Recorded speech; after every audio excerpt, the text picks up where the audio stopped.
Hey, what's up guys? For today's video, nakita ko lang to sa Reels and it says that never worry about flipping an egg again. So I think he wants well done sunny side up eggs, and this is my version on how I cook well done sunny side up eggs.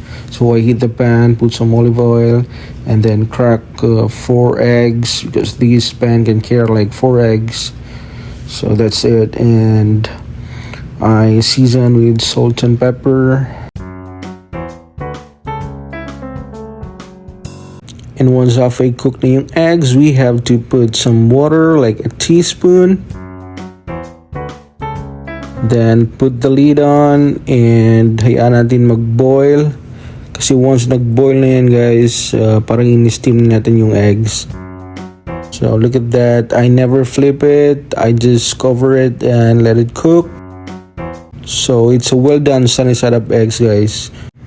Thank you for watching guys, and please don't forget to like and follow this page.